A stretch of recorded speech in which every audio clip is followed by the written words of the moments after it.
Great. I've been a long-time member of the Apache Software Foundation, and I would take a vacation in the sausage factory over experiencing the inside of it. It's tragic on the inside. So having looked at a lot of the foundations, I think the comments about the 80% of repos on GitHub that have no license, and to me that really means zero governance at all, also zero commitment, right? And then foundations typically get started to protect the exploitation of intellectual property rights around something. It gives guarantees to the consumers of the product that they won't be stolen away or changed in ways that affect their initiatives, right?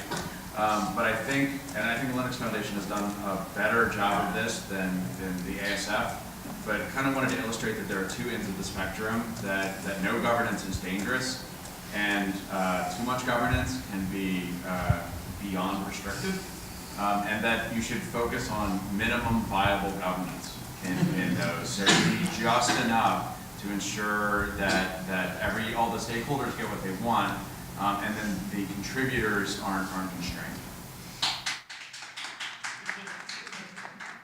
You've just described the governance policy of the CNCF perfectly. That is seriously, well, indeed. Seriously, that is, for me, the most important thing about how the CNCF works is it's extremely hands-off, and we're trying to have really, as you say, the minimal set of rules and understanding. So, for example, there's some minimal requirements around codes of conduct, but we're just trying to creep forward a tiny bit at a time. What we don't want to do is have anybody who's not running an actual open source project reach around, grab the steering wheel from the committers and the project leads and try and tell them what to do. We think that would be catastrophic. And you would not believe the number of people who are around the outside of the CNCF who don't understand this and keep saying, why can't you have more governance? That's what you really need, is some committees to tell projects what to do. And that's just going to kill all of the velocity and the convenience and the fun. That's a great mono voice you've got there. Yes, I've been listening. Sorry, before I hand over the mic, I just want to say one quick thing about the previous point, which is, in all seriousness, please do email the Linux Foundation with thoughts and requests around these community events. Please, please, please. It is important to get your feedback. Can I make one thing about licensing? I actually thought that 80% thing was super interesting yesterday, and one other thing that I wanted to mention is, aside from the things that Steven said, what happens when you don't put a license on something is a lot of people are prevented from participating, at least through their companies. Like, companies make policies around which open source projects or licenses they will accept and what people are allowed to contribute to.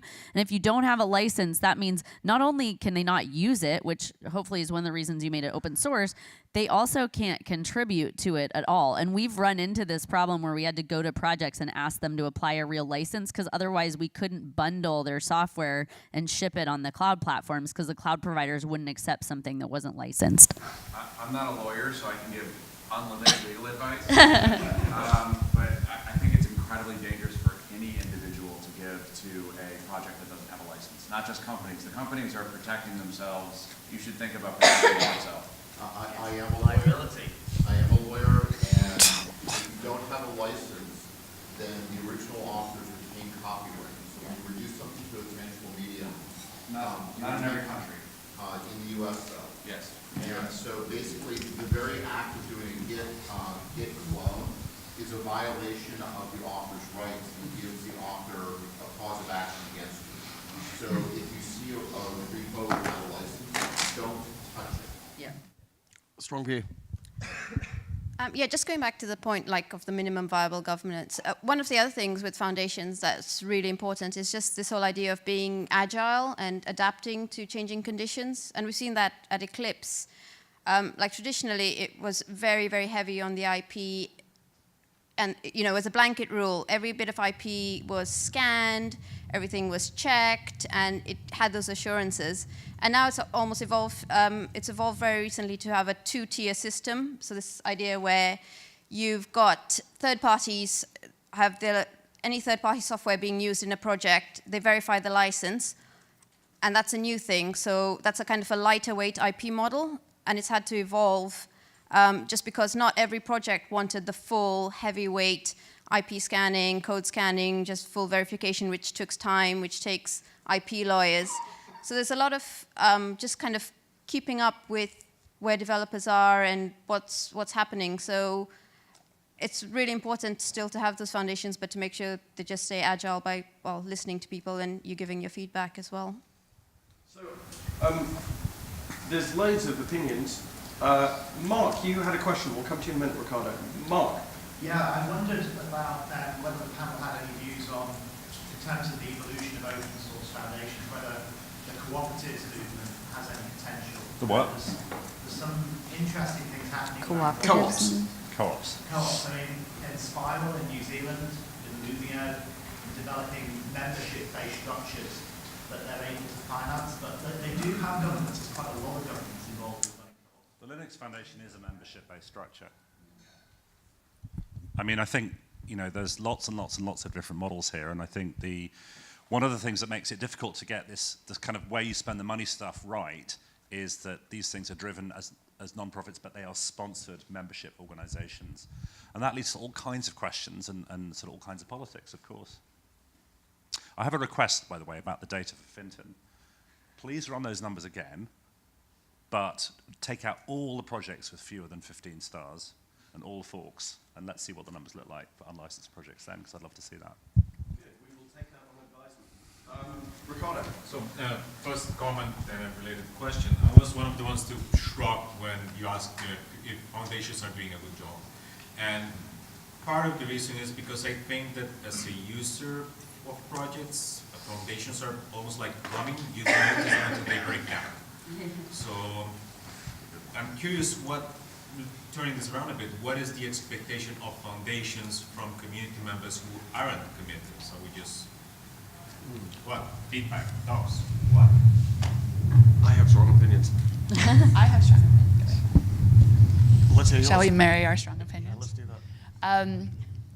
That is actually something we've been talking a lot about this year because Cloud Foundry Foundation has 70 member organizations, and only a small percentage of them are really contributing full-time committers and contributors. And so we've been asking ourselves, how do we really drive value for those other members in the community, and what does that look like? And some of the things that we do, because the role of the foundation is really just to oversee both the IP, but also ensuring that Cloud Foundry for us is around for many, many years. That is our goal. My goal as executive director is to make sure that this is around for a long time. And that includes making sure that we continue to have active and engaged committers and contributors, but ensuring that it continues to innovate and we continue to bring in a broad, diverse set of participation. And one of the things that we're offering for our members is research. So research on the state of the market and providing insight into where things are going so that there is some value out of your participation if you're unable to have a full-time committer or contributors or you're unable to participate in ways you would like to. And just really like making sure that our community's voices are heard. Great. I mean, I think one thing that we've also really seen is obviously not every open source project, even if it has a license, gets the kind of resources and/or sort of attention that a Linux does. There are a ton of super important projects out there that are not well supported. That the expectations are very, very high for support of communities in and around documentation, in and around response to bugs,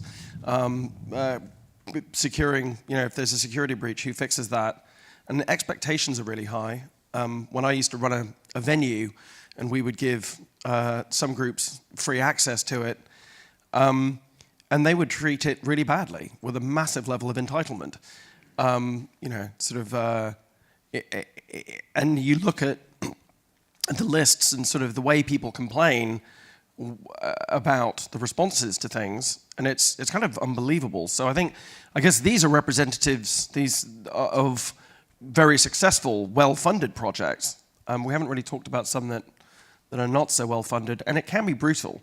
So even if the foundations or if the open source people seem a bit distant, you've got to remember it's pretty hard to support big communities. That's, maybe the next time is the question is actually what does the foundation expect from community members? Yeah. Like, evangelism, what? Be a bit nicer as well.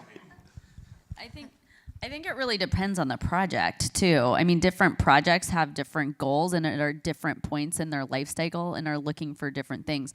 One really cool thing that's not well publicized about the CNCF, and I think they're still trying to figure it out, but there's like a bunch of money set aside for documentation development, and they're looking to pay. They have money set aside because they want great docs for CNCF projects, and I think that's really cool, and that's a way that they're looking to get participants more involved in the community and in giving back.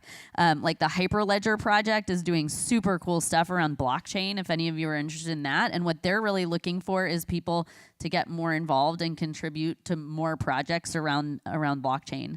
So, I guess it's a generic answer, but it really depends on the specific project and what they need. Some projects are looking to just drive usage because, the more people are using it, generally the better the project gets because the more input they get, the more bugs that are found, what is it? The more eyes, all bugs are shallow with enough eyes kind of thing. It really depends. Yeah. I have no idea what time it is. So if we get to like time to drink coffee, which is going to be about 11:20, 11:30, then just... It's 11:23. Evidently, my body clock is in full work.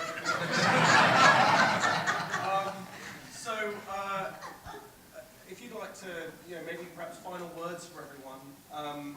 Yeah. Obviously, we can continue this conversation. We've got the social this afternoon, and that's a great time to talk more about this. People have got good ideas, got questions, how to make contributions. So if we can end with some perhaps final remarks from our panelists, and then I think that we all can have a nice round of applause. Well, yeah, maybe tying in to what you said. So Mike Milinkovic, the executive director of the Eclipse Foundation, he likes saying, the community is the capacity, and the biggest threat to open source is just indifference. So in that way, it is, get more involved, push your companies to do more, go find a job at a company who will support you doing open source, and, just do all those good things and, work with the foundations to just make it bigger and better, because it does really come down to the individuals who make it happen. That's what I was going to say. No, the community is the most important thing. Meetups, documents, Slack channels, Hangouts, whatever the current mode is, please get involved as much as you can. It's absolutely welcomed by the people that run these foundations, especially at the Linux Foundation and the CNCF, and just get involved, please.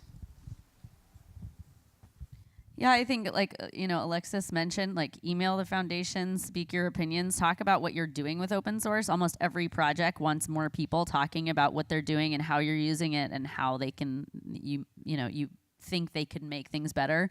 And just remember, it is challenging. It's a challenging position to be in. They have, at least in the case of the Linux Foundation, it's incredibly expensive to run, and they need to pay Linus Torvalds and pay a bunch of other people just to work on continuing Linux too. So, the money has to come from somewhere. So there's a lot of commercial interests that need to be balanced with the good of the community. And I promise you that people really are genuinely trying to do good and believe in the value of open source and the benefits of the community. And, sometimes they might, get it wrong in your opinion, but just, talk politely and productively, I would say, about any concerns you have or ideas on how to make it better, and try to have constructive conversations around that. And remember that, there are a lot of different things that need to be balanced, and when money is involved, sometimes tensions can run high, and people need to kind of walk that line too. I don't know how to add on to any of that, but I will echo, yes, community, vocal, be active, be participant. Indifference is really, really hard, and it's a struggle to manage if half of the community doesn't really care. I will put another plug in for the Linux Foundation, the CII projects, the critical infrastructure burden that Linux Foundation has picked up. For those of you that lack a secure internet, you can thank the Linux Foundation for picking up the tab on that. There's a lot of little projects like that that never really got commercial success that Linux Foundation and other foundations have picked up and managed to maintain and continue to contribute to make sure that they continue to be around. And that's the value of really open source, particularly for projects that companies are basing their business on, is making sure that they continue to be technologically viable and still remain around. Well, thank you all very much for your contributions. Thank you all very much for your contributions. I'd suggest that we break for coffee for sort of half an hour, 40 minutes, and thank you.